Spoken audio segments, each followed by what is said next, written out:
Ladies and gentlemen, good day and welcome to Q2 FY23 earnings conference call of Lumax Auto Technologies Limited. This conference call may contain forward-looking statements about the company, which are based on the beliefs, opinions, and expectations of the company as on date of this call. These statements are not the guarantees of future performance and involve risks and uncertainties that are difficult to predict. As a reminder, all participant lines will be in the listen-only mode, and there will be an opportunity for you to ask questions after the presentation concludes. Should you need assistance during this conference call, please signal an operator by pressing star then 0 on your touchtone phone. Please note that this conference is being recorded. I now hand the conference over to Mr. Anmol Jain, Managing Director, Lumax Auto Technologies. Thank you, and over to you, Mr. Jain. Thank you. Good afternoon, ladies and gentlemen. A very warm welcome to Q2 and H1 FY23 earnings conference call. Along with me on this call, I have Mr. Deepak Jain, Director, Mr. Vineet Sahni, Lumax Group CEO, Mr. Sanjay Mehta, Director and Lumax Group CFO, Mr. Vikas Marwa, CEO, Mr. Naval Khanna, Director of Lumax Management Services, Mr. Ashish Dubey, CFO, Mr. Ankit Thakral from the Corporate Finance team, and Ms. Priyanka Sharma, Head Corporate Communications, along with SGA, our Investor Relations Advisor. The results and presentations have been uploaded on the stock exchange and the company's website. I do hope everybody has had a chance to go through the same. Before diving into company's performance, I would like to share a few industry insights. The auto industry had faced numerous headwinds in the last 2 years with the impact of COVID-19, inflationary commodity environment, and shortage of chips and semiconductors. Leaving all this behind, FY23 has given new optimism to the industry, and the performance so far has been very encouraging. We have witnessed one of the best festive season demands and sales in the last 4 years. There was an uptick in the demand for retail sales, especially for the passenger car and two-wheeler segments on the back of good monsoon season, improvement in the consumer sentiments and buying behavior. We have also seen a surge in demand for commercial vehicles, which gives us the confidence that the overall economy and mobility industry is on an upward trajectory. With the infrastructure amplification and various policy framework like National Logistics Policy to boost infrastructure and logistics requirement of the country, we believe that the domestic auto industry is going to expand in India for many years to come. I'm happy to share with you that your company is sitting on a healthy order book of around 700 crores. Majority of it is new business, and out of which approximately 75 to 80% is of joint ventures, which is in line with the earlier guidance given of joint ventures and subsidiaries achieving 35% share of the total consolidated revenues. On the EV industry, I still feel the EV penetration in India is at a very nascent stage, but fast evolving. We have been witnessing faster EV adoption across the two-wheeler and three-wheeler segments.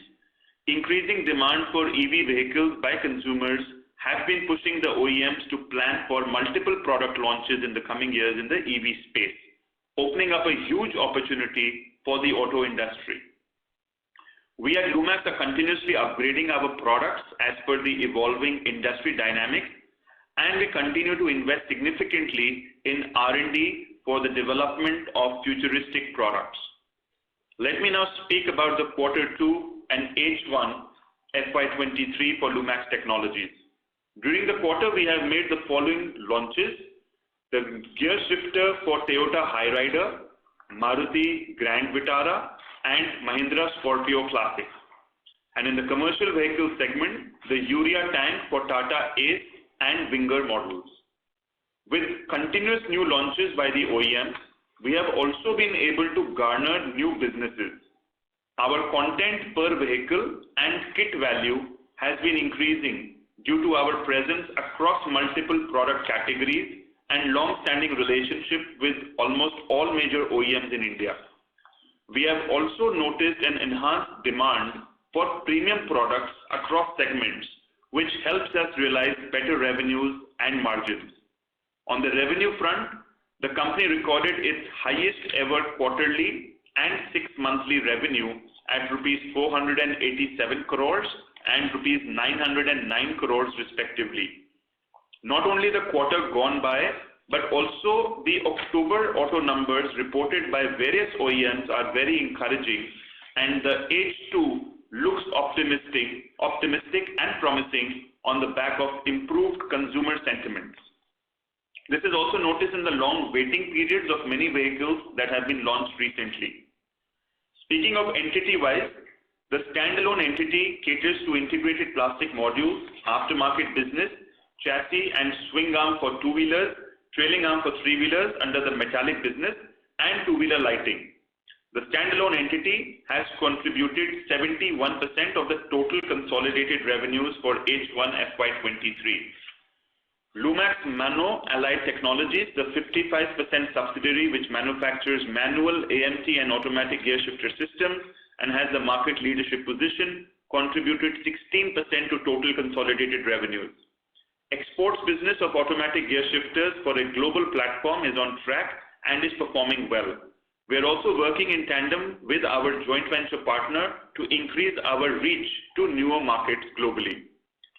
Lumax Cornaglia Auto Technologies, the 50% subsidiary manufacturing air intake system and urea tank, commanding 100% share of business with Volkswagen and Tata Motors, contributed 7% to the consolidated revenues.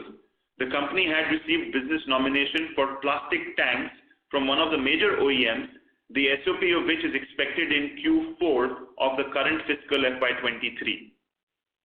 Lumax Metallics Private Limited, the 100% subsidiary manufacturing seat frames, contributed 5% to the total consolidated revenues. The subsidiary company is in the process of merging with the parent company. The appointed date of same will be April 1, 2022, subject to necessary regulatory approvals. Lumax Alps Alpine India Private Limited, a 50% subsidiary for the manufacturing and sale of electric devices and components, including software related to the automotive industry, has contributed 2% to the consolidated revenues. Now I would like to hand it over to Mr. Sanjay Mehta, Director and Group CFO, to update you on the operational and financial performance of the company.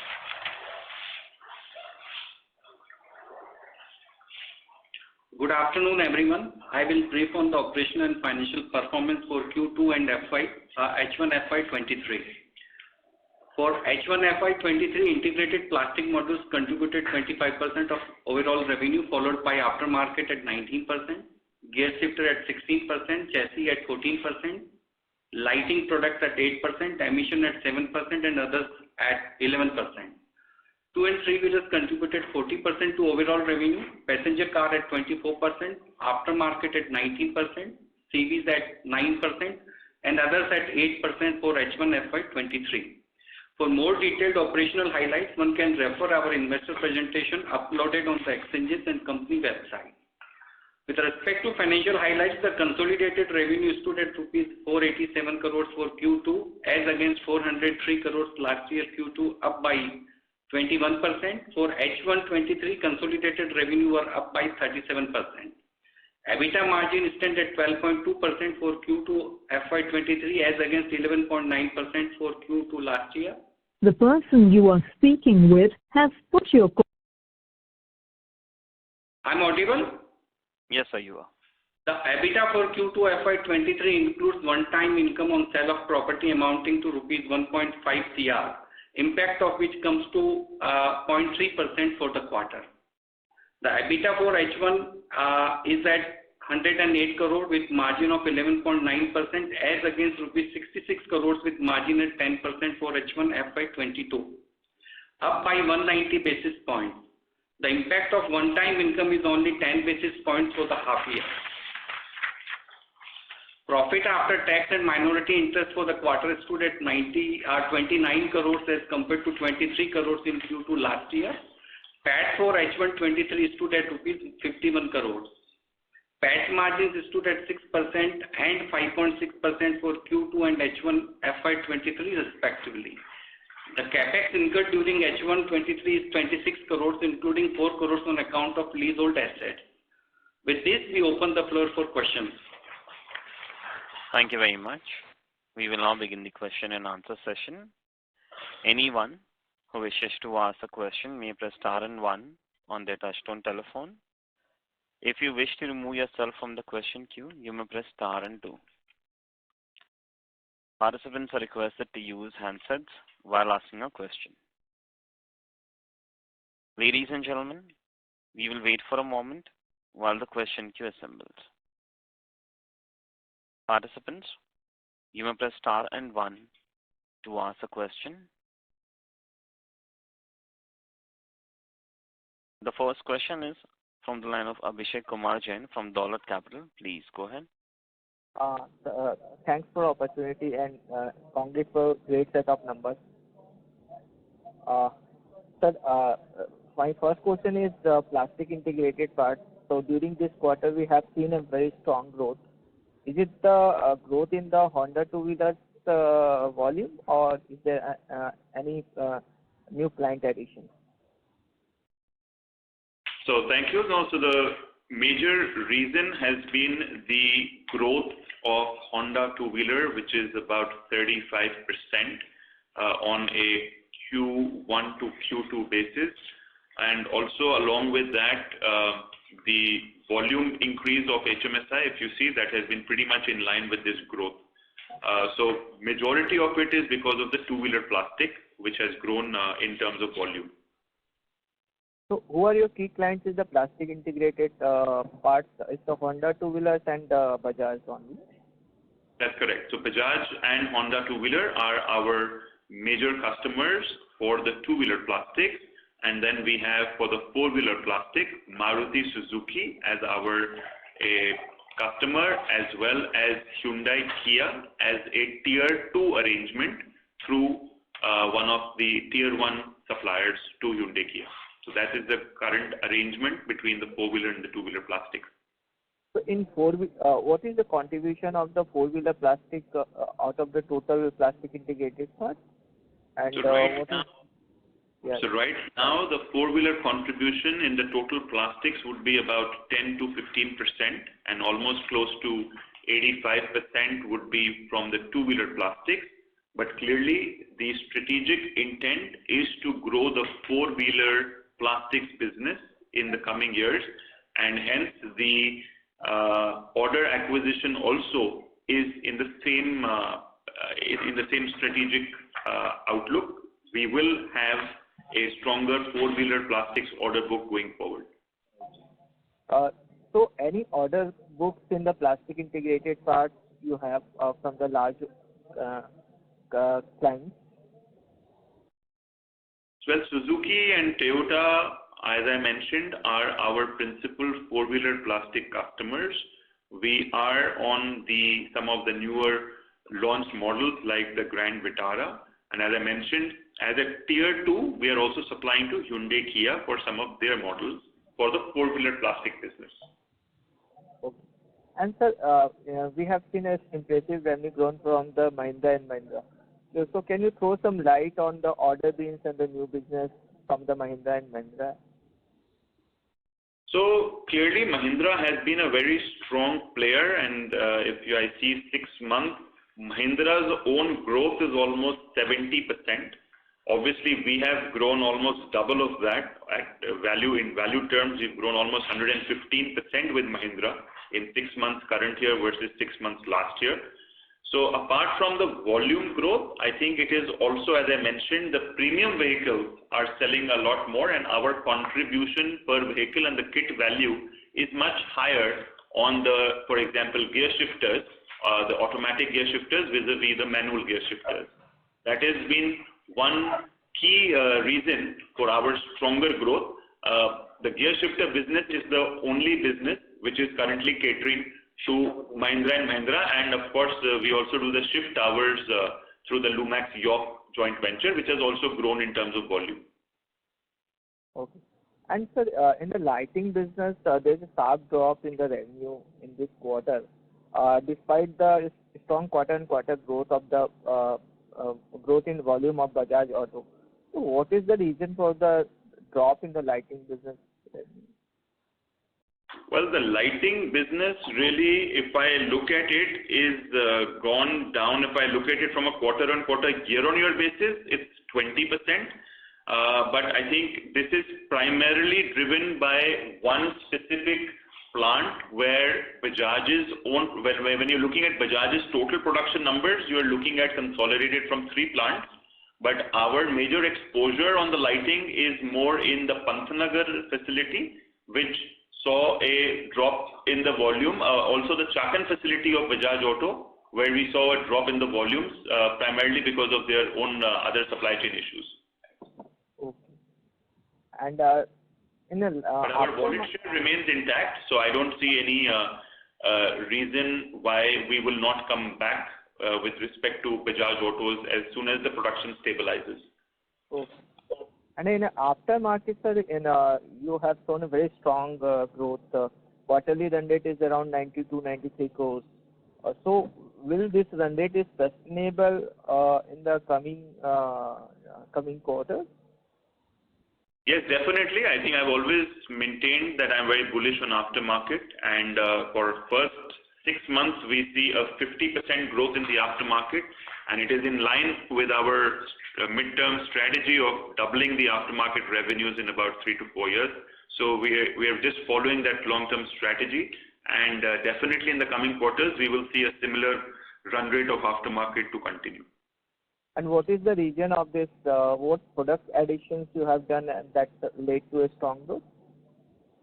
It's a combination of 3 things. Number one, expanding our channel partners and retail touch points. Number 2, it is launching new products within our existing categories. For example, in lighting, we have expanded the product range, and also we have enhanced our overall product, and we have gone forward in terms of developing and getting into new products. Also, please understand that I think aftermarket is becoming a lot more organized now. So earlier there was a piece of the pie which was going to the unorganized players, and now since a lot more organized players are limited, I think we have been able to take a piece of that pie as well. Okay. And my last question is you had announced to raise 400 crores in the coming days. So can you throw some more light on the acquisitions you are looking for? So number one, I clarified before that we have never announced that we are looking at any acquisition. The 400 crores was just a enabling resolution to see that as and when the company needs funding, it is able to use debt instruments in terms of leveraging our books. We are, as I said, not looking at any particular thing. The company continues to remain engaged with several opportunities in the market, both for partnerships as well as joint ventures. So that's all I can say. It's not specifically for any one particular transaction which we are looking at. Okay, thanks, sir. That's all from my side. Thank you. Thank you. Participants, you may press star and 1 to ask a question. The next question is from the line of Anup Shah from Srinath Securities. Please go ahead. Hi, thank you. So you had mentioned earlier also that our focus is increasing over the passenger car segment. Just wanted to understand, where do you see our passenger car segment in 2 years from now as a percentage of revenue, sir? So you're very right. And I will just, before answering that question, give you a little bit of a background. I mean, if you see, our two-wheeler portfolio was as high as 60 to 70% in the last, let's say, 3 years ago or 4 years ago. We've been able to de-risk that and bring it down to at 40% today. It was not just by, it was a strategic move, even though value-wise, obviously, it continues to grow. My long-term strategy is definitely to have the two-wheeler, three-wheeler segment pretty much at par with the passenger car. So I would say that maybe 30-35% two-wheeler, three-wheeler, 30-35% should be the pass car, and then the remaining would be between the aftermarket and the commercial, as well as the other smaller players. But that would be my guideline for the next few years in terms of having pass cars as well as two, three-wheelers at parity in terms of the percentage to revenues Obviously, having said that, the absolute amount in both segments will continue to grow. Okay. So my second question is, a lot of countries are now looking at India as a manufacturing hub. So what is your look on exports, and do you see that we will achieve a good number in the next 6 months or 1 year's time? So clearly, we have been a domestic-oriented company. Our strategy and philosophy has always been in partnerships through our joint ventures and leveraging these partnerships to make use of the opportunity within India. Obviously, because of our strong R&D as well as cost competitiveness, we have seen in the recent past, for example, the gear shifter, we've been able to export our made in India products to certain geographies. However, we continue to respect our partners' territory, and if there are any such opportunities, it will be with due consent of the partner. But clearly, the strategy is not focusing on exports. We largely remain still bullish about the domestic Indian auto component industry, and hence that is our prime focus.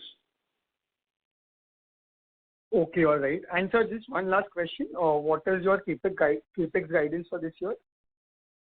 So current year, the capex guideline has always been about 75 to 80 crores, and we feel pretty confident that we will be very much within that limit. We may be under achieving that outlook as well, but definitely we will not cross that threshold of about 75 odd crores. We've done 26 already in H1, and we expect a similar maybe 40 to 50 crores at best for H2. Okay, all right. That's it from my side. Thank you, sir, and all the best. Thank you. Thank you. Participants, you may press star and 1 to ask a question. Next question is from the line of Dipti Kothari from Kothari Capital and Securities. Please go ahead. Thank you for the opportunity, sir. So my first question was the product mix for H1 FY23 has seen a shift from 13% into shifters to 16%. Can you throw some light on this, and do we see the mix to continue, or it can shift in the coming quarters? So if I look at the shift, you're right. I mean, it's about 12% to 16% on a year-on-year basis, but that is primarily driven in line with the growth of the customer as well as a higher contribution per vehicle as the automatic transmission penetration is increased on a year-on-year basis. So we continue to maintain that we will continue our market leadership in the gear shifter segment, and since we are sitting on a very strong and a healthy order book of the gear shifters as well, I keep to maintain that this percentage of the pie will remain intact. Okay, sir. And how much is the share of business from these new model launches, both for gear shifters and urea tank? So these are two different products, and when we look at gear shifters, the primary models that have been launched, including Scorpio and on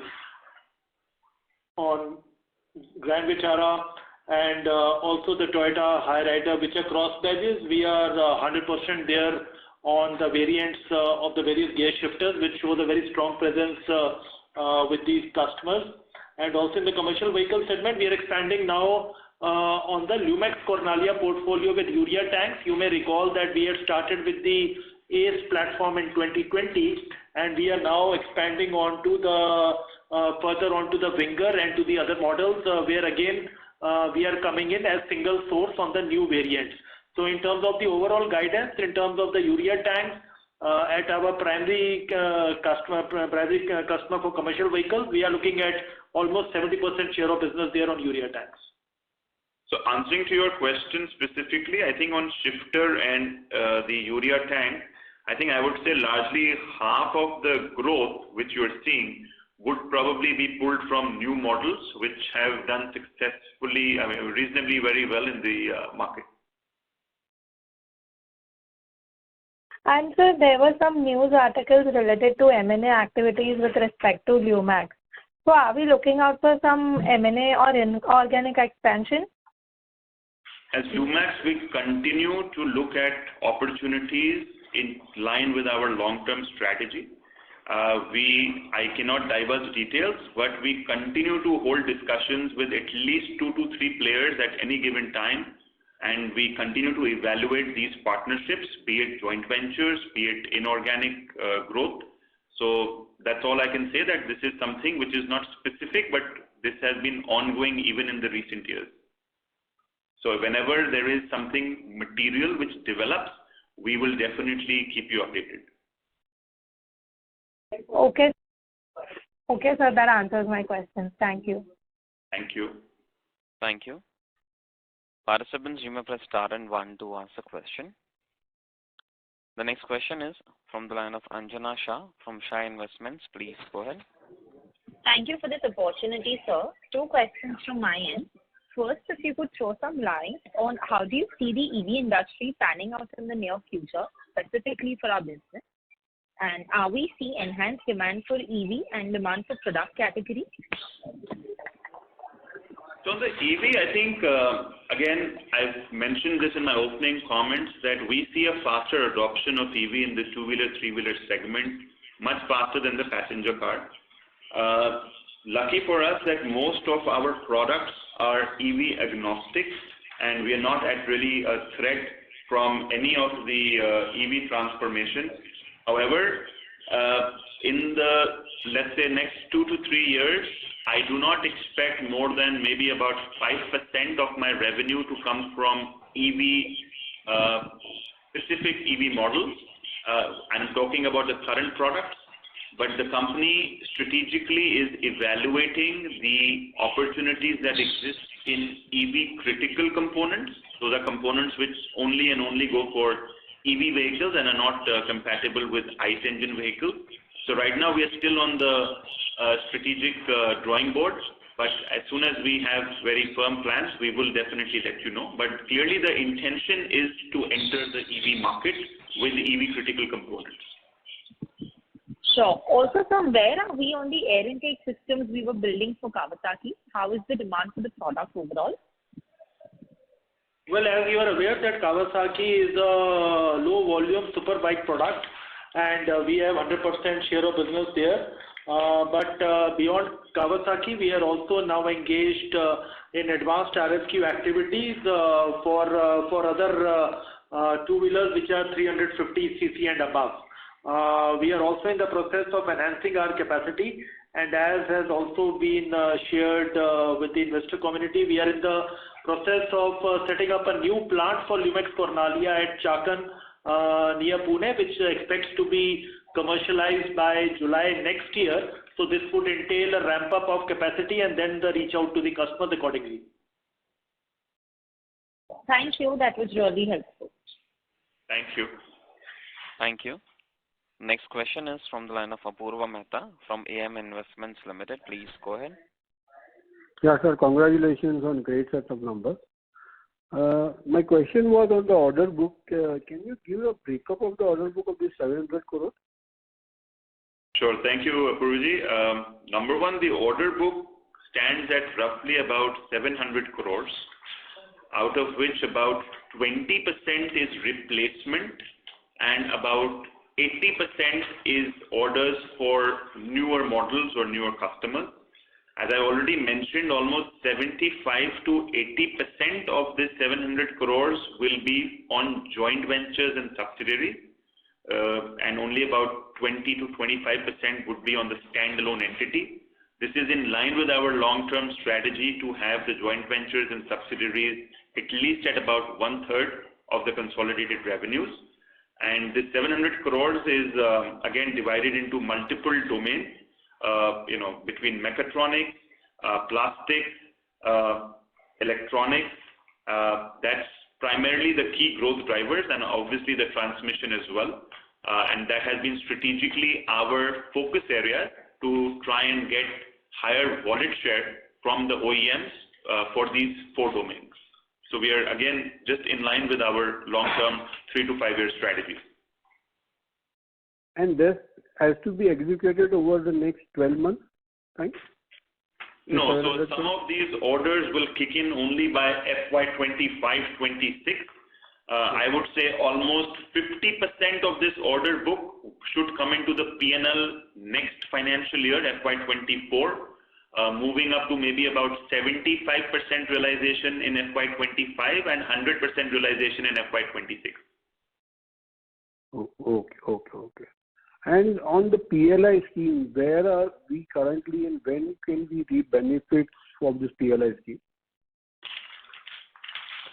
So, Apurji, valid question, and of course, as you are aware, your company is approved for PLI in the Advanced Automotive Technology Components list.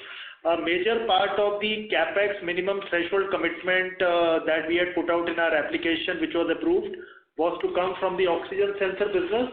We were looking at localizing a lot of critical parts of oxygen sensor, but since in OBD2, new notifications from the Honorable Minister, oxygen sensor secondary application has now been pushed to 2025. This circular just came out 4 months back.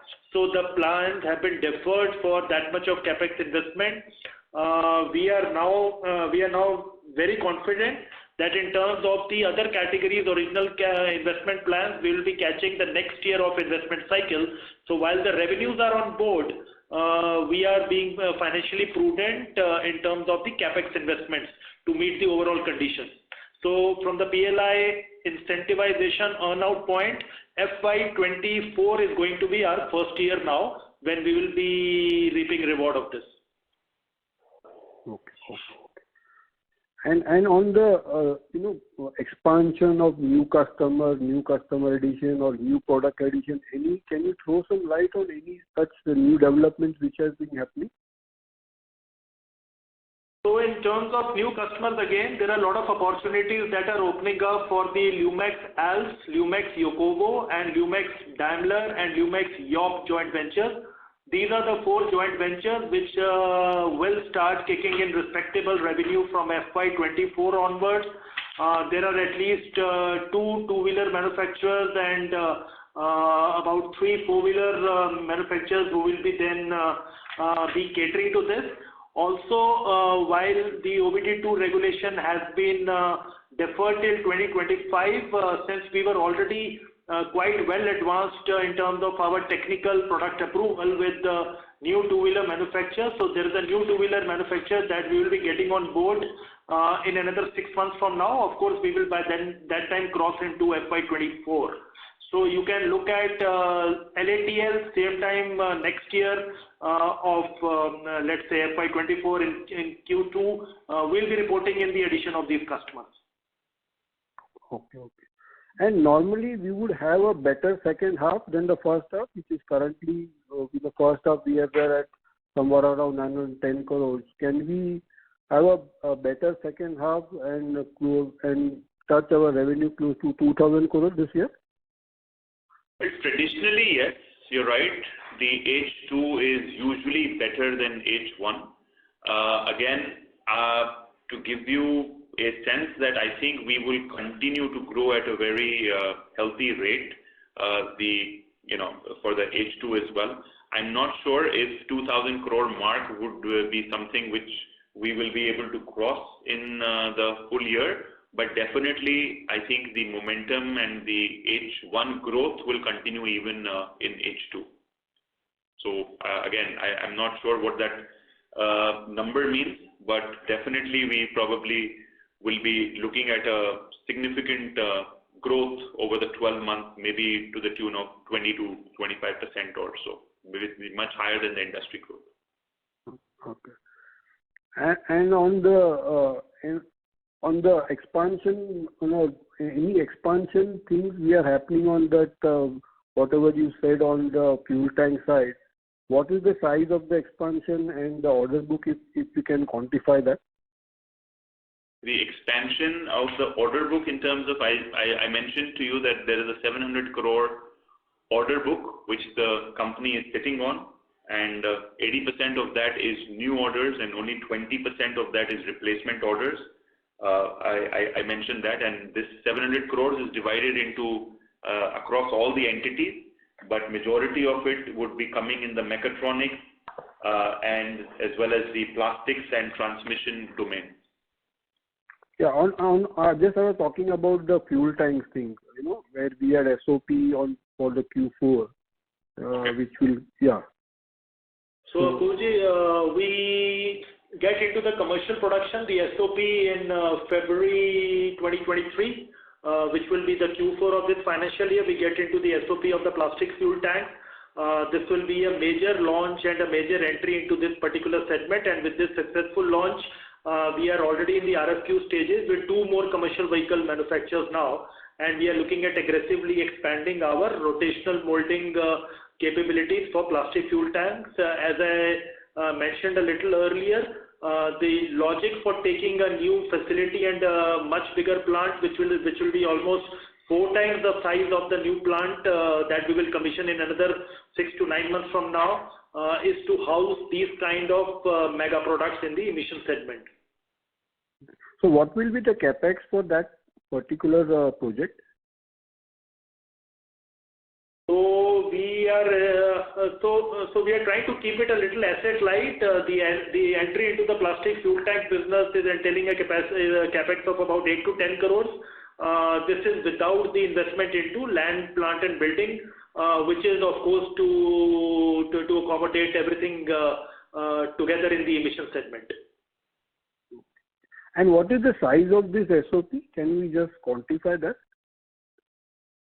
For every investment that we do, the overall guidance is that we should be doing minimum 3x to 4x of revenues in terms of the investments made. So you can have an idea about the SOP there, and these are the minimum threshold conditions that we adhere to before we get into new business. So we are looking at total about 8 to 10 crores of investment here. And then depending on the traction that we get in the commercial vehicle business from those particular models, I think the revenue will be garnered accordingly. But our overall intention is that in the mid to long term, for the tanks business in particular, which is urea tanks and plastic fuel tanks, we are looking at building a consolidated 150 crores per annum business in this segment. Okay. Great. Thanks a lot, and yeah, wish you all the best. Yeah. Thank you. Thank you. Next question is from the line of Kanika Kothari from Kothari Capital and Securities. Please go ahead. Hello. Go ahead, ma'am. You're audible. Yeah. Hi, sir. Good afternoon. I wanted to ask that up until last quarter, we had not started supplies to any e-two-wheeler manufacturers. So has that changed in this quarter? So we are still not supplying to any e-two-wheeler manufacturers. We have some orders in hand, which is for the chassis of one of the forthcoming electric two-wheelers. So that is something which has not yet hit SOP, so it's not in the P&L, but it's definitely a part of our order book, and it should be getting into SOP probably in later Q4 of this fiscal year. So that is right now the only order book we have for the EV two-wheelers. However, as I mentioned, we will continue to see where we can garner a bigger pie of the EV two-wheelers. We have a lot of other products from our joint ventures, and we will continue to do that. Okay. Can you name a few customers that you've added on the EV front? So on the EV front, for example, we're already supplying to some of the four-wheeler guys. And for example, the Tata as well as the Mahindra are our customers. Also, the Ashok Leyland is our customer on the commercial vehicle segment for electric models. But on the two-wheeler, as I mentioned, we will be getting into SOP of one of the customers in quarter 4. All right, great. Thank you. Thank you.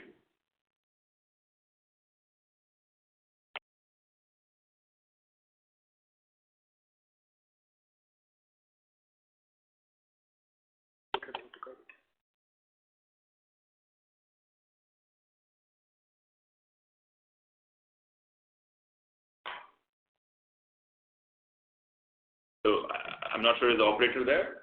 Can we move to the next? Sir, can you hear me? Yes, now I can. Can you move forward, please?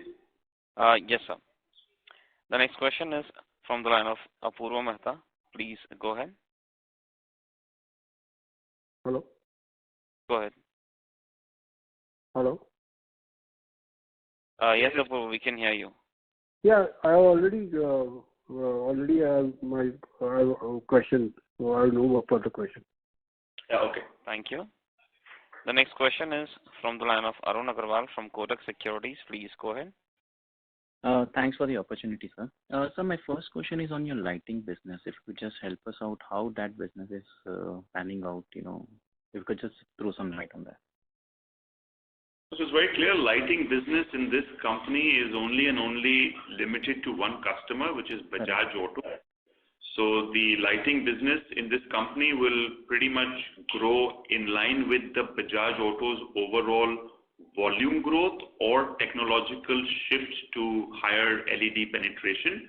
Our wallet share with Bajaj Auto is consistent. We don't see any major changes there. And that's one of the reasons why you see that, on a 6-month to 6-month basis, our lighting revenues are pretty much flat in terms of the overall revenues. Yeah. So just trying to understand, that technology shift, happening from halogen to LED. So how that is panning out, and how do you see that happening over the course of, say, next 12 to 24 months? I think that's a question more pertaining to Lumax Industries, because that is the company where we do the lighting. And as I said, if there are any specific models of Bajaj Auto which we are on, which undergo a technological shift from halogen to LED, of course, that will add to the value. But apart from that, our growth in lighting for this company will be limited to Bajaj Auto's overall growth. All right. So my second question is slightly from a long-term perspective, say over the next 2 to 3 years.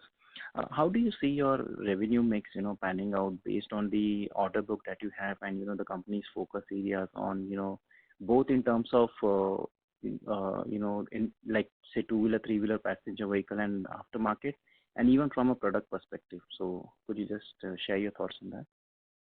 Sure. So I think our strategic intent has always been pretty much to, number one, I'll talk about the growth, to beat the industry. And I think in H1, we've obviously done significantly better. I mean, at a 37% revenue growth, we are pretty much one of the outliers. So clearly, we want to continue to grow at maybe 15 to 20% better than the industry on a consistent basis year on year.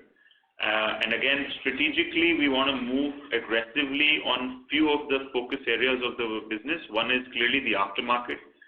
We've seen 50% growth in H1, and as I've always maintained, that is almost 20% of the pie, and we continue to have a very strong positive outlook for that business. Apart from that, on the OEM front, the mechatronics, which is basically both mechanical as well as electronics, the plastics and the transmission. These are the three domains which are going to have an accelerated growth. Some of them because of technological shifts, some of them because of new partnerships which have been forged recently, and we still have to really scale up in these joint ventures.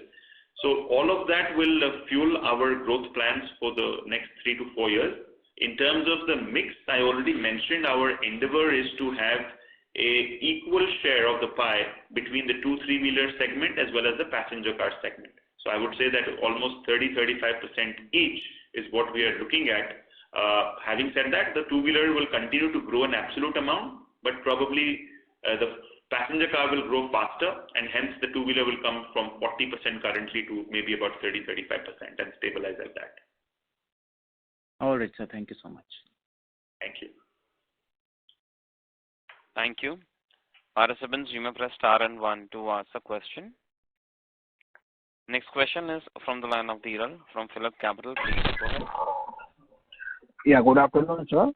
Thanks for the opportunity. So what is the order book of Alpine in our overall 700 crore order book? Sorry, what is the order book? Of Alpine JV. It's close to about 60 crores out of the total 700 crores right now. Okay, so maybe if I look at your Q1 order book, it was remain at 60 crore, and even in Q2, despite of rise in the order book, our JV contribution remains same at 60 crore. Well, this particular JV, yes, but we have many other joint ventures which have also increased compared to Q1. But this is on a rolling basis. The company is continuously engaged in dialogue and discussions with many other OEMs. The Lumax Alps Alpine order book surely will increase in the coming times as well. We were currently in RFQ negotiation for almost around 300 crore worth of a business, right? In Alps Alpine JV. That's correct. So it still remains at 300 crore, or we have increased the the size. So that 300 crore figure was shared in the last investors call of the previous quarter. Currently, the RFQ pie has gone up to about 375 crores, and we are going to be getting fairly positive decisions on bulk of these RFQs in the next 2 to 3 months. And so, what is the contribution of Alps Alpine JV in the overall H1 revenue? So last year, I believe we did around 10 crore kind of a revenue, right? If I'm not wrong. So that revenue was a little truncated because we came into the joint venture making only from 1st of December. There is going to be a full year revenue this year. Okay. So how much we did in H1? So H1 was 16 crores for Alps Alpine specifically. Full year outlook may be close to 30 to 35 crores for the full year. And so when we are targeting, FY24 will be better for our, new JV. So what kind of revenue target we are, targeting in Alps Alpine JV? So there will be a marginal growth in FY24 on this particular joint venture. The current RFQs that we are targeting 375 crores, they come into SOPs from FY25 onwards. Please appreciate that there is a 24 to 36 months minimum gestation period in any joint venture and new products to mature. So accordingly, as per the original business planning, FY25 is going to be our significant year when we will see traction in Alps Alpine joint venture. Okay, so apart from sir Alps Alpine, so where are we seeing traction in the other JV? What kind of traction we are seeing, sir? Particularly Lumax FAE or Lumax GOPP or Lumax Ethereum?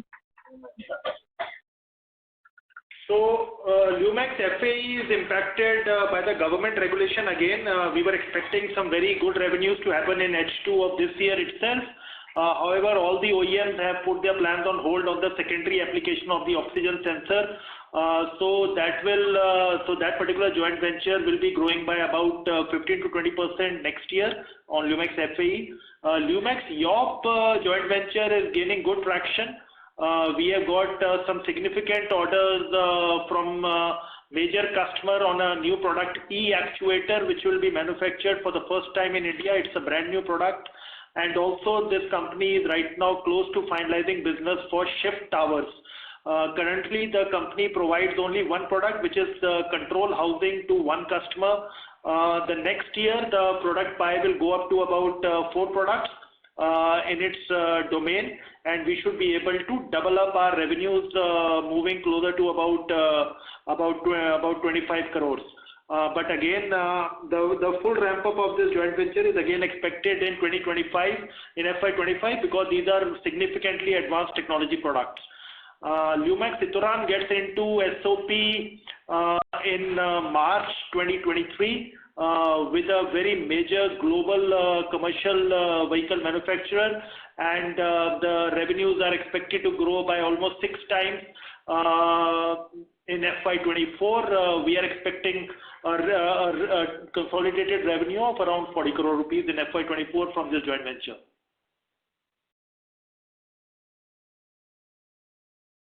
Job, it will be in FY25 you're talking about? 24. Okay. And sir, our key client in there will be M&M, right? If I'm not wrong. No, in Lumax Europe, currently the single customer we have is M&M. We get into the SOP with 4 wheeler manufacturers in FY24. Okay, got your point, sir. Thank you so much, sir. Thank you. Thank you. Participants, you may press star and 1 to ask a question. Next question is from the line of Jyoti Singh from Arihant Capital. Please go ahead. Yeah, thank you for the opportunity. So, sir, as you mentioned that we have a client, Ashok Leyland, also in CV segment. So, as they're planning to launch those and Bada those going forward in mid FY23, so our product is there. So, Ashok Leyland, as you are aware, has a subsidiary in e-mobility, which is Switch Mobility. The first flagship products in the gear shifter domains are going to be the e-gear shifters that will be launched by Lumax Mano here. These will be the first ever EV adaptable gear shifters for electric commercial vehicles of mid-size electric commercial vehicles, which will be launched by us. The successful launch of this by the concerned OEM and also by suppliers like us who will be giving these EV critical products will then probably take us to a higher model. And we are expecting the successful SOP of this in the next 3 to 4 months. Okay, thank you so much. Thank you. Next question is from the line of Aman Agarwal from Carnelian Capital. Please go ahead. Good afternoon, sir, and thank you for the opportunity. So I had a few questions starting with first on our Alpine JV. So we have talked about 1 or 2 products from this JV, but given the kind of product portfolio they have globally, what kind of products are we looking to introduce in India, and if you can talk a bit more about the opportunity in this JV. So thank you. So first and foremost, you're absolutely right. The Alpine company is a very big conglomerate, more than an $8 billion global enterprise. And there are many products which are there in their portfolio, which we feel could be of great opportunity in the Indian market. We are currently engaged in deep discussions with most OEMs and evaluating our strategy in terms of how do we localize these products, because please understand that some of these products also have certain high localized capex requirements. So we are just trying to map the market, but to give you a feeler that there are multiple sensors. There are obviously power window switches, which is already in mass production, and there are also other switches like the sunroof switches, the power seat switches, the engine start-stop switches. So fundamentally, switches and sensors, we see a very huge basket of opportunities.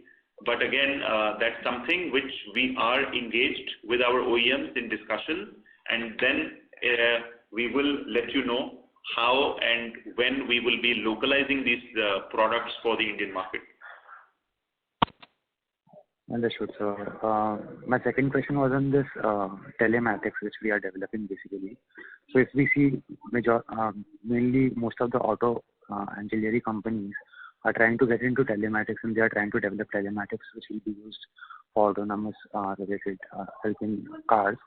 So how is our strategy and what is our differential factor? What is our right to win basically? So if you can talk about it, please. Sure. So as far as the telematics business is concerned, we are happy to share with you that we are not in the vanilla products in the so-called telematics space, which are just simply basic track and trace devices. Those are something which can be easily imported, easily replicable, and not a scalable model. We have also decided to focus purely on the advanced technology products here, like the TCU, which is the telematic control unit. We are developing products for the AIS 140 regime, which is mandatory as per the government regulation.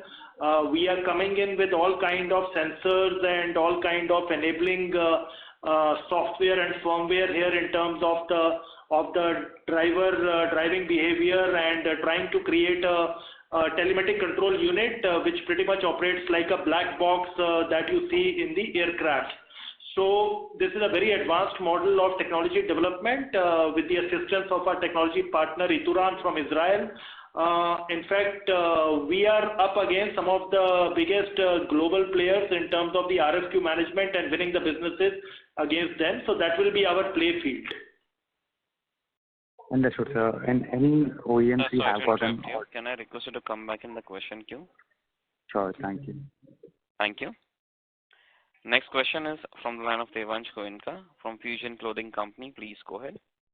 Yeah, thank you for my question. I just wanted to understand what investments do you need to make in the aftermarket business to grow that segment further?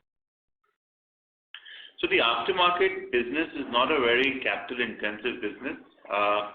We only invest in new product development. So again, if I look at overall as Lumax Auto Technologies, the investment to revenue is about 2.2 to 2.4. In aftermarket, it is very, very high. So, but I would say that out of the total kitty of approximately 60 to 70 crores a year, we probably not more than 5 to 10 crores goes into aftermarket at best. And that's how we are able to get a strong, growth of about 40-50% in aftermarket. Understood. Thank you. And my other question was, what benefits have accrued to the company thanks to the government's PLI scheme announced earlier this year? So as of now, obviously, there is no benefit which has been gotten into the company, but the PLI scheme, as you know, is all the way for the next 4 to 5 years, and it depends on the kind of investment and localized content or localized value add which the company does.